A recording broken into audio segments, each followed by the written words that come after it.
A band of blind mustang mares relies on a stallion for guidance and protection. When circumstances threaten to split up the herd, a difficult decision has to be made.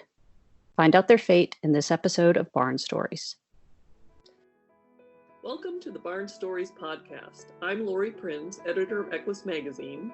And I'm managing editor Christine Barakat. This podcast features our favorite essays and articles published in Equus over the past 40 years. Although Equus is known for articles on horse care and veterinary research, our editorial mission has always been guided by the bond that exists between horses and people.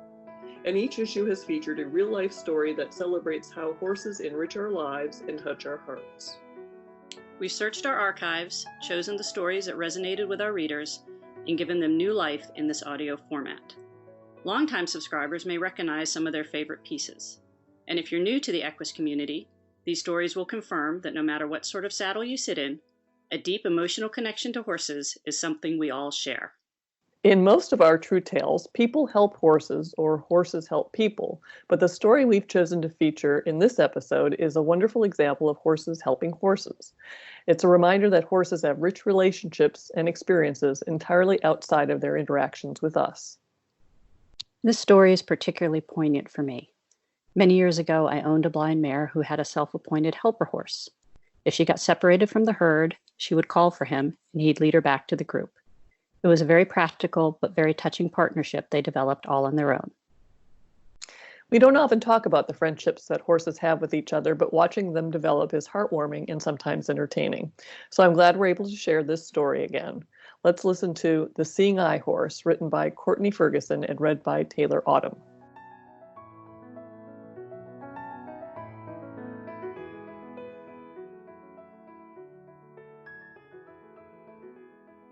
When you first see him, nothing about Casper stands out. He is a pale, gray gelding, average in height, conformation, and maybe even in personality. But once you get to know him, you realize he's anything but ordinary. Casper is a mustang, born in southern Utah. Along with his mother and 3 other mares, he came to us after a government roundup. We could offer them refuge on 25 safe, flat acres in the Sacramento Valley. Watching the 5 after their arrival, it soon became obvious that Casper's status in the group was unique. He could see. The others were blind, their dormant eyes dull and waxy, and they relied on Casper to be their guide. The mares had learned to conform to his movements. When he shied and ran, they stayed right with him. It was a sad yet strangely inspirational sight. I developed an unusual rapport with Casper. At feeding times, morning and night, I would walk into the herd's field, talking, humming, or singing, and place horse treats where Casper could see them. At first, he kept a huge distance of maybe 100 feet. If I turned to look at him, he would stop dead in his tracks, the others doing the same behind him. But as time went by, he grew more confident. The 100-foot leeway narrowed to 75 feet, then 50, until it gradually diminished to maybe 15 feet. Then came the day we had to scale down our homestead and swap the 25 acres for 5. After much research, we found an excellent horse sanctuary in Texas with facilities to safeguard our blind horses for the rest of their lives. It was the ideal situation and a humane next step in their lives. Slowly and carefully, we moved the small herd from their pasture into the round pen, ready for collection the next morning. Their confinement gave me the unusual chance to observe them up close.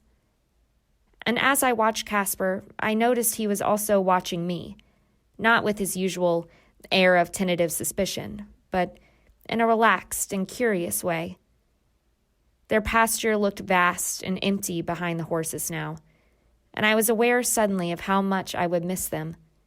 I stayed and watched them eat until they were silhouettes against the coral sunset, chewing and bobbing their heads, as usual. The next morning I fed them extra early, and I couldn't help but notice Casper's overt stare. The 60-foot round pen did not offer any scope to play our usual game of hide-and-seek, so I decided to simply hold out my hand and offer him his favorite treats. He looked, snorted softly, bobbed his head, and slowly, very slowly, came over to me. Tentatively, he took them one by one. Compared to our riding horses, Casper was scruffy and uneducated.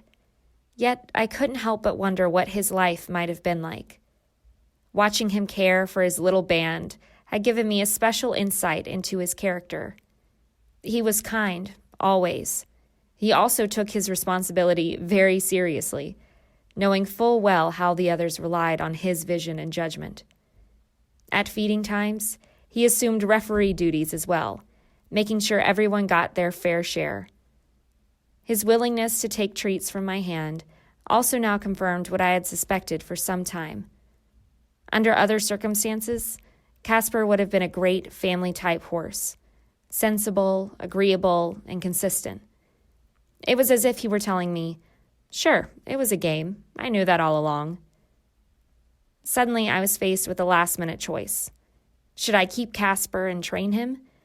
After all, he had many good years ahead. He would probably revel in the attention. But was that the right thing to do? A few minutes later, the answer arrived with a large transport trailer. The shaking and rattling sound sent the mares into a panic, and they instantly closed in around Casper. He was their sentry, their eyes, their decision-maker, and my choice was for him to continue protecting his charges.